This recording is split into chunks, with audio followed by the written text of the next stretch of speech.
Hello दोस्तों, कैसे हैं आप सभी। आशा करती हूँ आप सभी स्वस्थ होंगे। मैं डॉक्टर श्वेता आपको सभी का अपने चैनल पर स्वागत करती हूँ।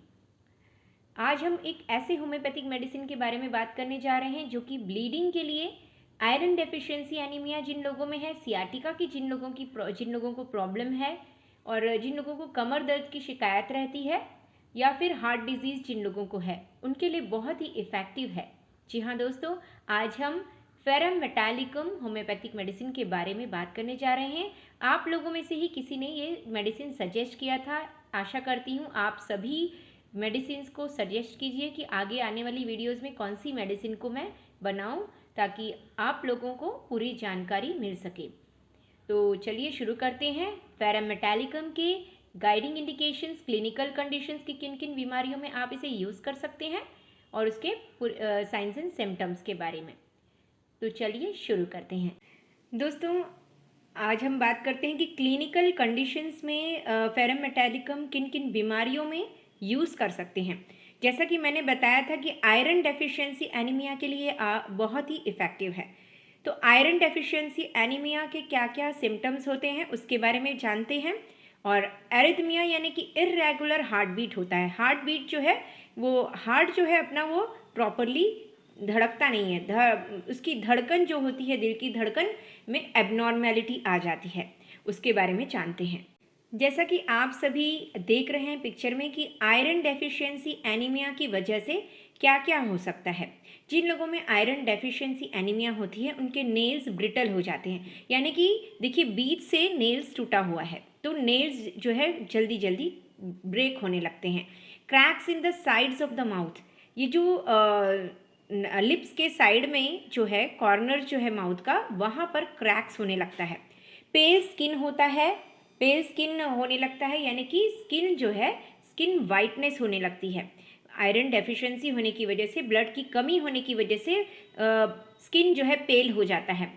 जिसे हम कभी कभी पीलिया भी कहते हैं, बट पीलिया नहीं है ये, इसको पेल स्किन कहते हैं जिसमें ब्लड की कमी पाई जाती है। कभी कभी कोई कोई कहता है कि आप बहुत गोरे हो गए हैं, बट वो गोरे नहीं रहते हैं, वो उनमें उनकी स्किन पेल हो जाती है आयरन डेफिशिएंसी एनीमिया की वजह से और अपने ब्लड की कमी की वजह से, हीमोग्लोबिन की वजह से। डिजीनेस और लाइट हेडेडनेस, तो डिजीनेस यानी कि कभी कभी तो बहुत ज़्यादा चक्कर आता है एनीमिया की वजह से। फास्ट हार्ट बीट हो जाता है, हार्ट रेट जो होता है वो फास्ट हो जाता है, दिल की धड़कन बढ़ जाती है। हेडेक भी होता है, कभी कभी सिर में बहुत ज़्यादा सीवियर पेन होता है आयरन डेफिशिएंसी की वजह से। एक्सट्रीम फटीग एंड टायर्डनेस, थकान बहुत ज़्यादा महसूस होती है और कभी कभी तो चेस्ट पेन भी होता है। चेस्ट पेन यानी कि एंजाइना पेन भी होने लगता है। तो एंजाइनल पेन होता है जिन लोगों को, जैसे कि हार्ट की पेन बहुत ज़्यादा होती है आयरन डेफिशिएंसी में। तो अगर आपको चेस्ट पेन हो रहा है तो आप ज़रूर अपने हीमोग्लोबिन को चेक करवाइए। Severe iron deficiency anaemia can lead to problems with growth and development in children. जिनमें ब्लड की कमी रहती है उन लोगों को ग्रोथ और डेवलपमेंट में भी, बच्चों में अगर कमी पाई जाती है तो उनमें जो है ग्रोथ और डेवलपमेंट जो है जल्दी नहीं होता है, रुक जाता है। एंजाइना, जैसे कि मैंने बताया था, चेस्ट पेन सीवियर होता है। लेग पेन भी बहुत ज़्यादा होता है, कभी कभी लेग में बहुत ज़्यादा पेन होता है। तो ये सारे सिम्टम्स हैं आयरन डेफिशिएंसी एनीमिया के। अगर आप में ये सिम्टम्स पाए जा रहे हैं, अगर आपको ये सिम्टम्स महसूस हो रहे हैं तो आप जल्द से जल्द अपने ब्लड को चेक कराइए हीमोग्लोबिन के लिए। और अगर आपके में आयरन डेफिशिएंसी एनीमिया पाई जा रही है तो आप इस मेडिसिन को ज़रूर ले सकते हैं, फेरम मेटालिकम 200 या फेरम मैट 30।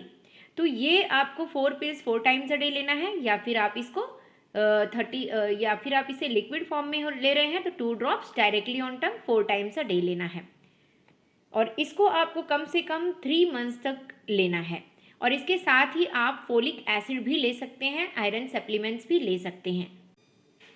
जैसा कि आप सभी देख रहे हैं पिक्चर में कि एरिथमिया जो है, कार्डियक एरिथमिया 2 तरीके का होता है। 2 तरह का होता है, एक टैकीकार्डिया होता है, एक ब्रैडीकार्डिया होता है। टैकीकार्डिया में हार्ट बीट्स जो होते हैं वो 1 मिनट में 100 बीट्स पर मिनट होते हैं, जब दिल बहुत तेज़ी से धड़कता है। और जो है ये ब्रैडीकार्डिया में 60 बीट्स पर मिनट होते हैं जब दिल बहुत धीरे धड़कता है। तो टैकीकार्डिया है 100 बीट्स पर मिनट जब दिल बहुत तेज़ी से धड़कता है, और ब्रैडीकार्डिया है 60 बीट्स पर मिनट जब दिल बहुत धीरे से धड़कता है। आर्थराइटिस के लिए बहुत इफेक्टिव है। आर्थराइटिस यानी कि नी जॉइंट्स में अगर पेन बहुत हो रहा है, शोल्डर में पेन हो रहा है या फिर रिस्ट में पेन हो रहा है सूजन की वजह से, तो उसके लिए बहुत ही इफेक्टिव है फेरम मेटालिकम। बर्साइटिस के लिए बहुत इफेक्टिव है। जॉइंट्स के आसपास की जो टेंडन्स एंड मसल्स होती हैं उनमें अगर सूजन आ गई है जिसकी वजह से आपको बहुत सीवियर पेन हो रहा है, तो फेरम मेट बहुत ही इफेक्टिव मेडिसिन है। क्रॉनिक फटीग सिंड्रोम के लिए बहुत इफेक्टिव है। अगर बहुत लंबे समय से आपको टायर्ड फीलिंग हो रहा है, वीकनेस लग रहा है, कमज़ोरी लग रही है या थकान महसूस हो रही है, तो उसके लिए आप फेरम मेट ज़रूर लीजिए। डायरिया के लिए बहुत इफेक्टिव है। एपिस्टैक्सिस यानी कि नोज ब्लीडिंग के लिए बहुत इफेक्टिव है। गैस्ट्राइटिस यानी कि स्टमक कंप्लेंट्स के लिए आप फेरम मेटालिकम ले सकते हैं। हीमोरेजिस यानी कि ब्लीडिंग अगर बहुत ज़्यादा क्वांटिटी में हो रहा है, चाहे वो रेक्टल ब्लीडिंग हो या पाइल्स में ब्लीडिंग हो या फिर किसी फीमेल्स को ब्लीडिंग हो रहा है बहुत ज़्यादा मेंसेस में, तो उसके लिए आप फेरम मेटालिकम ले सकते हैं। माइग्रेन यानी कि हेडेक के साथ साथ वॉमिटिंग सेंसेशन, नौशिया फीलिंग होता है या बहुत चक्कर भी आता है, तो उसके लिए बहुत आप ज़रूर ट्राई कीजिएगा फेरम मेटालिकम। ओबेसिटी के लिए, मोटापे के लिए बहुत ही इफ़ेक्टिव है ये अपना फेरम मेटालिकम, जिनमें बेसल मेटाबॉलिक रेट बहुत स्लो रहता है। तो ओबेसिटी खान पान की वजह से प्रॉब्लम होती है जिसमें कि मोटापा बहुत जल्दी वेट गेन होता है, तो उसके लिए आप ले सकते हैं। सियाटिका के लिए बहुत इफ़ेक्टिव है। मतलब कि कमर दर्द जो होता है, सियाटिक एक नर्व होता है जो कि कमर से स्टार्ट होता है, वो पूरे नीचे पैर हील तक अपने जाता है। तो वो नर्व में अगर पेन हो रहा है, वो नर्व कंप्रेस हो जाता है, वो नर्व दब जाती है कमर के नर्व, तो वहाँ से तो दर्द वहाँ से कमर से उठता है, हिप जॉइंट्स में होता है और वो नीचे पैर तक जाता है। आइए जानते हैं गाइडिंग इंडिकेशंस के बारे में। It affects the circulation, producing irregular distribution of blood, congestion, irregular surging and pulsations. ये सर्कुलेशन को अफेक्ट करता है, जिसके वजह से डिस्ट्रीब्यूशन, ब्लड जो होता है, ब्लड किसी पार्ट्स में ज़्यादा सप्लाई होता है, ब्लड फ्लो ज़्यादा होता है, तो वो पार्ट बहुत ज़्यादा कंजेस्टेड हो जाता है, रेड दिखने लगता है। और किसी पार्ट में ब्लड फ्लो बहुत ही कम होता है, तो जिस पार्ट में ब्लड फ्लो कम होता है वो स्किन पेल हो जाती है, वाइट दिखने लगती है। तो pallor of skin and mucous membrane alternating with flushes, pseudoplethora. जैसा कि मैंने बताया कि इर्रेगुलर डिस्ट्रीब्यूशन ऑफ ब्लड होता है, तो ब्लड फ्लो जिस पार्ट में कम होगा वो पार्ट जो है वो पेल हो जाएगा, चाहे वो म्यूकस मेम्ब्रेन हो। म्यूकस मेम्ब्रेन का मतलब होता है कि एनस का रीजन जो म्यूकस मेम्ब्रेन होता है, या फिर जो है स्टमक है, या अपना नोज नेजल पार्ट है, तो नोज़ का पार्ट है, तो ये सारे जो म्यूकस मेम्ब्रेन है, सॉफ्ट जो मेम्ब्रेन्स होते हैं, वहाँ पर अगर जो है बहुत ज़्यादा ब्लड सप्लाई हो रहा है, ब्लड फ्लो ज़्यादा हो रहा है, तो वो पार्ट रेड हो जाएगा।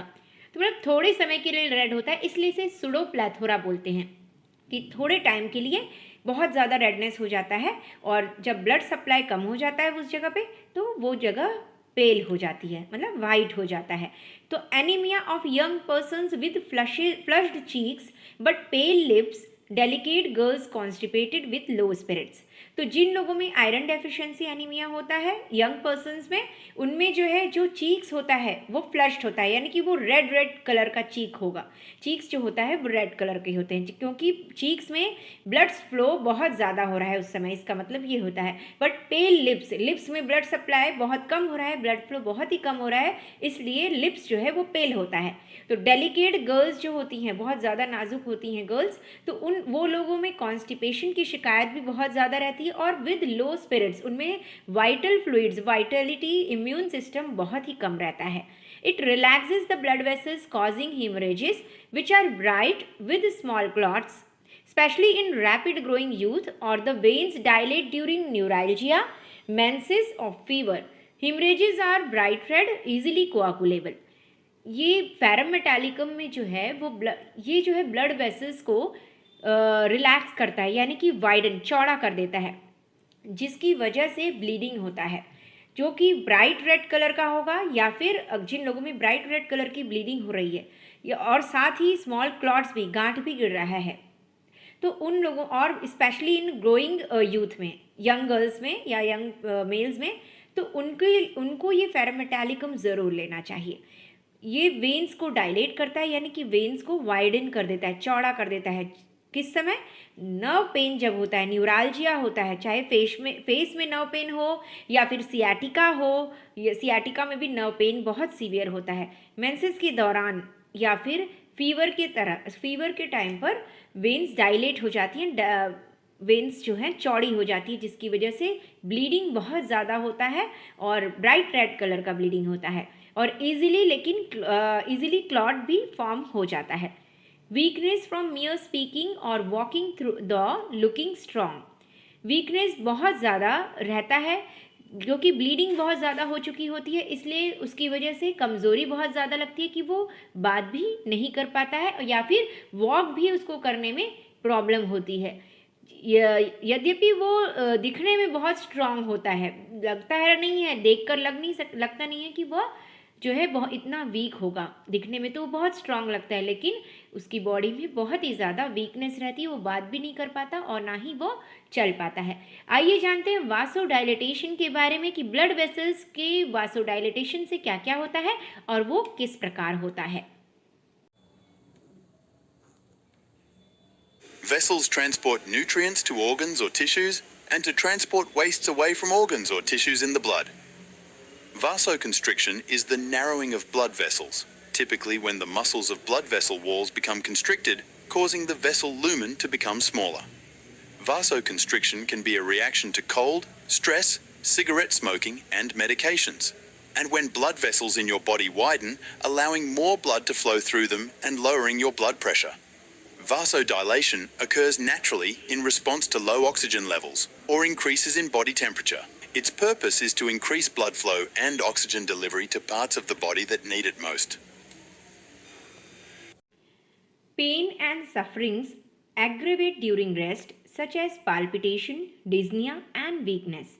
तो जो उसकी पेन्स होती हैं, अगर बॉडी में कहीं पेन्स हो रहा है तो, या फिर उसकी कंप्लेंट्स हैं, वो रेस्ट करने से अगर आराम करता है वो, तो उसकी वजह से वो बढ़ जाता है, उस समय उसका बढ़ जाता है। जैसे कि दिल की धड़कन है या ब्रीदिंग में प्रॉब्लम उसको होने लगती है अगर वो रेस्ट करता है, या वीकनेस बहुत ज़्यादा लगने लगती है उसको, दिल की धड़कन बढ़ जाती है, डिफ़िकल्टी ब्रीदिंग में होने लगता है, वीकनेस बहुत ज़्यादा लगने लगता है अगर वो आराम करता है तो।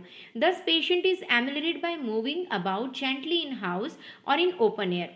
तो जैसा कि मैंने बताया था कि वो वॉक भी नहीं कर सकता है, लेकिन उसको जेंटल वॉक करना पड़ता है। उसकी कंप्लेंट्स को रिलीव करने के लिए, बेटर फील करने के लिए उसको जेंटल वॉक करना पड़ता है अपने घर के अंदर या फिर ओपन एयर में। Nightly pains that compel motion of part. Patient is compelled to walk about at night from pains.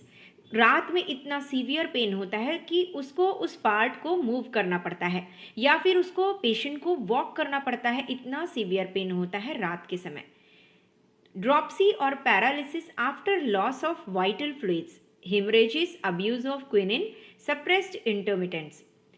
जो ड्रॉप्सी यानी कि इडिमा, स्वेलिंग हो जाता है या फिर पैरालिसिस हो जाता है कोई पार्ट, किसकी वजह से होता है? After loss of vital fluids. Vital fluids जो हमारे बॉडी के होते हैं, जैसे कि ब्लड हमारे बॉडी के सबसे वाइटल फ्लूइड्स होते हैं। तो हीमरेजेस में, ब्लीडिंग में जो है ब्लड लॉस होता है, या फिर क्विनिन जो लोग लेते हैं मलेरिया के ट्रीटमेंट के लिए, तो इन सब का जो साइड इफ़ेक्ट्स होता है ब्लड लॉस होने की वजह से या फिर क्विनिन लेने की वजह से, मलेरिया की ट्रीटमेंट में क्विनिन लेने की वजह से कभी कभी सूजन आ जाती है बॉडी में, या फिर कभी कभी पैरालाइज हो जाता है बॉडी का कोई पार्ट। आइए जानते हैं हेड सिम्टम्स के बारे में। Vertigo on seeing flowing water. अगर वाटर का फ्लो वो देख लेता है तो उससे भी उसको चक्कर आने लगता है। स्टिंगिंग हेडेक, रिंगिंग इन ईयर्स बिफोर मेंसेस। सिर में ऐसा चुभन सा महसूस होता है, इस तरीके का पेन होता है। कानों में भी जो है बेल रिंग कर रहा है, इस तरीके का हमिंग साउंड आते रहता है पीरियड के पहले। Hammering, pulsating, congestive headache. Pain extends to teeth with cold extremities. सिर में किस तरीके का दर्द होता है? एकदम हैमरिंग, जैसे कि कोई हथौड़ा से मार रहा है, या फिर पल्सेटिंग, पल्स पल्स कैसा अपना मूव होता है ऐसे ऐसे करके, तो उस तरीके का भी पल्सेटिंग टाइप हेडेक भी होता है। कंजेस्टिव हेडेक, जब ब्लड फ्लो बहुत ज़्यादा होता है सिर में तो उसकी वजह से भी कंजेस्टिव हेडेक होने लगता है। पेन एक्सटेंड्स टू टीथ, ये पेन जो है वो सिर का दर्द जो है वो दांतों तक जाता है। विद कोल्ड एक्सट्रीमिटीज, जो पैर और हाथ हैं लेकिन वो एकदम ठंडे पड़ जाते हैं। Pain in back of the head with roaring in neck, scalp painful, must take down the hair. जो सिर का पिछला भाग होता है वो बहुत ही ज़्यादा पेनफुल होता है, और नेक का जो पिछला हिस्सा होता है वो वहाँ पर भी बहुत ज़्यादा सीवियर पेन रहता है। स्काल्प जो होता है वो बहुत पेनफुल रहता है, उसको जो हेयर होते हैं वो नीचे की तरफ लेना पड़ता है, इतना ज़्यादा सिर पेन होता है, उसका सर दर्द बहुत ज़्यादा होता है। फेस फायरी रेड होता है and flushed from least pain, emotion और exertion. Red parts become white, bloodless and puffy. जो चीक्स होते हैं उसके या फेस जो होता है वो फायरी रेड, एकदम टमाटर की तरह लाल हो जाता है और फ्लश्ड होता है। फ्रॉम लीस्ट पेन, अगर थोड़ा सा भी पेन उसके बॉडी में है, चाहे कोई पार्ट में है या वो इमोशनल हो गया है या फिर एक्सर्शन उसने थोड़ा सा ले लिया है, तो एक्सर्शन कर लिया है बॉडी का, तो उससे भी उसका फेस बहुत रेड हो जाता है। रेड पार्ट्स, लेकिन कुछ ही समय बाद रेड पार्ट जो है वाइट हो जाता है, ब्लड लेस हो जाता है, ब्लड उस पार्ट में फ्लो कम होता है जिसकी वजह से वो पार्ट पेल हो जाता है, वाइट हो जाता है। एंड पफी, सूजन भी साथ ही हो जाता है। स्टमक कंप्लेंट्स के बारे में जानते हैं कि वोरेशियस एपेटाइट और एब्सोल्यूट लॉस ऑफ एपेटाइट, या तो बहुत ही ज़्यादा भूख लगती है या तो कंप्लीट लॉस ऑफ एपेटाइट होता है, भूख लगती ही नहीं है। लोदिंग ऑफ सार थिंग्स, मतलब खट्टी चीज़ें खाने से उसको स्टमक में भारीपन महसूस होता है। Attempts to eat bring on diarrhoea, spits up food by the mouth full phosphorus. अगर वो खाने की कोशिश करता है तो उससे उसको डायरिया होने लगता है। Spits up food by the mouth full, थोड़ा सा भी अगर उसने मुंह में खाना रखा तो उसको उल्टी हो जाती है। फॉस्फोरस में भी ये सिम्टम्स पाए जाते हैं। इरेक्टेशंस ऑफ फूड आफ्टर ईटिंग, खाना खाने के बाद उसको वॉमिटिंग जैसा नहीं लगता है लेकिन उसको खट्टी डकारें बहुत ज़्यादा आती हैं। Nausea and vomiting after eating, vomiting immediately after eating. Nausea vomiting जो होता है, उल्टी जो है उसे खाना खाने के बाद महसूस होता है या फिर हो जाता है। वॉमिटिंग जो है तुरंत खाना खाने के बाद हो जाता है। वॉमिटिंग आफ्टर मिडनाइट, मिडनाइट में भी उसको वॉमिटिंग होने लगता है। इनटॉलरेंस ऑफ एग्स, एग्स खाने से उसको वो टॉलरेट नहीं कर पाता है एग्स को। डिस्टेंशन, जिसको एग खाने से किसको क्या क्या होने लगता है, distension and pressure in the stomach after eating, ये खाने के बाद उसके स्टमक में उसका स्टमक जो है फूल जाता है, प्रेशर फील होने लगता है, भारीपन महसूस होने लगता है, हीट एंड बर्निंग भी होने लगता है स्टमक में। स्टूल्स किस तरीके का होता है, undigested at night while eating और drinking painless. Undigested material stools में से पास होने लगते हैं रात के समय। वाइल ईटिंग और ड्रिंकिंग, पानी पीने लगे या पानी पिए या फिर कुछ खाए, उससे उसको रात में अनडाइजेस्टेड फूड पास होने लगता है स्टूल में। In ineffectual urging, stool hard followed by backache और cramping pain in rectum, prolapsus recti.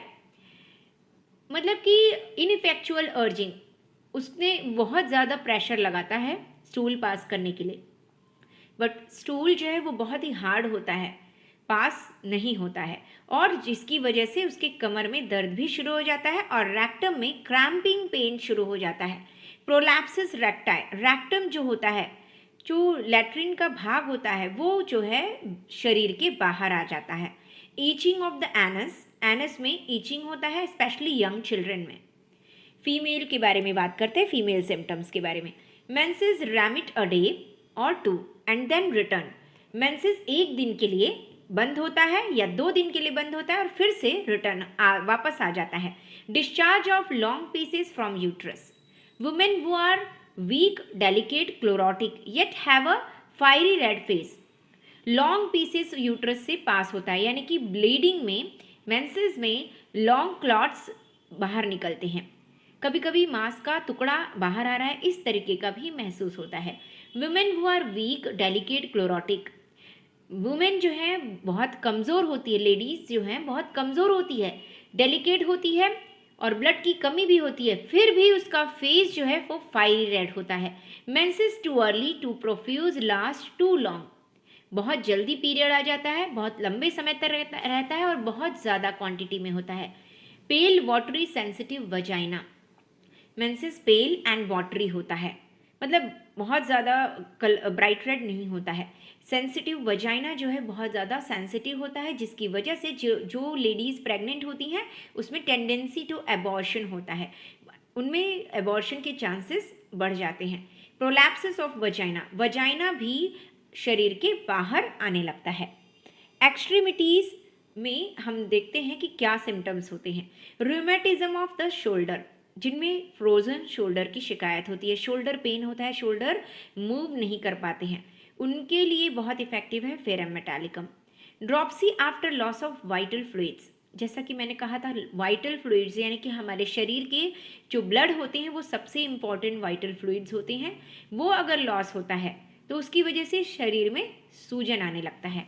लंबैगो के लिए यानी कमर दर्द के लिए बहुत ज़्यादा इफेक्टिव है, जैसा कि मैंने बताया था कि सियाटिका के लिए ये बहुत इफेक्टिव है। तो कमर में जो लोअर बैक होता है, लोअर बैक में पेन होता है, वहाँ पर सियाटिक नर्व स्टार्ट होती है लोअर बैक से, तो लोअर बैक में जो है वो सियाटिक नर्व कंप्रेस हो जाता है, दब जाता है, जिसकी वजह से जो हिप जॉइंट है, हिप जॉइंट से लेग और काफ मसल्स में पूरा हील तक पेन स्टार्ट हो जाता है, सीवियर पेन, जो कि बेटर स्लो वॉकिंग से होता है।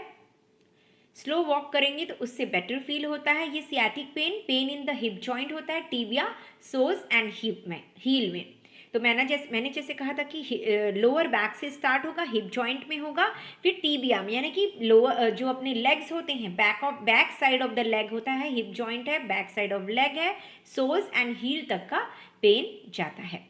इसके लिए आपको इस मेडिसिन के साथ साथ कुछ एक्सरसाइज भी करने हैं, जो आपको हम इस वीडियो में दिखा रहे हैं।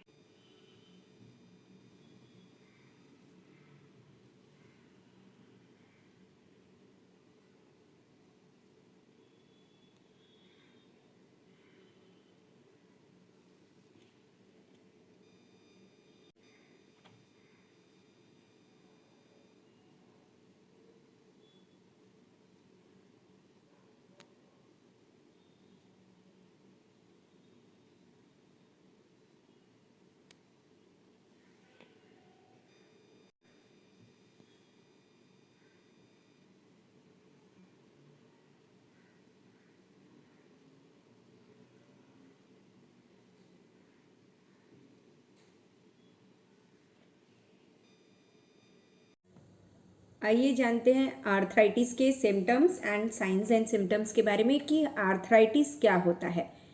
जॉइंट पेन होता है, जो टेंडरनेस हो जाता है, जॉइंट्स के आसपास जो टेंडन्स एंड मसल्स होते हैं उनमें इन्फ्लेमेशन होता है, स्टिफनेस हो जाता है, रेंज ऑफ मोशन जो होता है, रिड्यूस्ड रेंज ऑफ मोशन होता है कि मूवमेंट जो है पेशेंट कर नहीं पाता है जॉइंट पेन में, और स्वेलिंग अराउंड जो जॉइंट्स होते हैं उसके आसपास में इन्फ्लेमेशन और सूजन आ जाता है।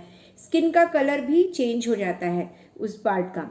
फिर टेंडरनेस और sensitivity to touch around a joint होता है। टेंडरनेस यानी कि बहुत ज़्यादा पेनफुल रहता है और सेंसिटिव हो जाता है टच करने पर। टच अगर ज़रा भी करेंगे तो वो बहुत ही पेनफुल रहता है। अ फीलिंग ऑफ हीट और warmth near your joints, joints के आसपास जो है वो बहुत ज़्यादा वो पार्ट जो है वो हीट हो जाता है, गर्म हो जाता है। फीवर सिम्टम्स के बारे में जानते हैं। General coldness of extremities, head and face hot, जो एक्सट्रीमिटीज़ होती हैं वो बहुत ज़्यादा कोल्ड हो जाती हैं, हेड एंड फेस हॉट रहता है। चिल एट 4 AM, जो ठंड लगती है वो बहुत ज़्यादा 4 बजे रात को बहुत ज़्यादा ठंड लगती है। Heat in palms and soles, palms and soles बहुत ही ज़्यादा हॉट हो जाते हैं, गर्म हो जाता है। प्रोफ्यूज डेबिलिटेटिंग स्वेट, जो स्वेट होता है, जो पसीना होता है वो बहुत ही ज़्यादा आता है और जिसकी वजह से बहुत ज़्यादा कमज़ोरी महसूस होती है।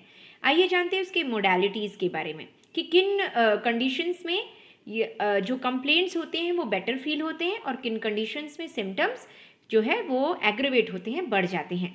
बेटर वॉकिंग स्लोली अबाउट, मतलब धीरे धीरे अगर वो वॉक करता है, स्लो वॉक करता है तो उससे उसको बेटर फील होता है। बेटर आफ्टर राइजिंग, अगर वो बैठकर उठता है तो उसके लिए उसको बेटर फील होता है। वर्स वाइल स्वेटिंग, स्वेट अगर मतलब पसीना आता है उसे, तो उस कंडीशन में उसे बहुत ज़्यादा उसके कंप्लेंट्स बढ़ जाते हैं। वाइल सिटिंग स्टिल, अगर वो शांत बैठता है तो उससे भी उसके कंडीशन बढ़ जाते हैं। After cold washing and over heating, अगर वो धूप से बहुत ज़्यादा बाहर धूप है, गर्मी है, उससे अगर वो घर में आ रहा है, उस समय भी उसको ओवर हीटिंग की वजह से भी सिर बहुत ज़्यादा गर्म हो जाता है और उसकी वजह से उसके कंप्लेंट्स बढ़ जाते हैं। और आफ्टर कोल्ड वॉशिंग, अगर वो अपना सिर वॉश करता है, हेयर वॉश करता है, तो उससे भी उसकी कंप्लेंट्स बढ़ जाते हैं। मिडनाइट एग्रीवेशन, रात के आधी रात को उसके कंप्लेंट्स बढ़ जाते हैं।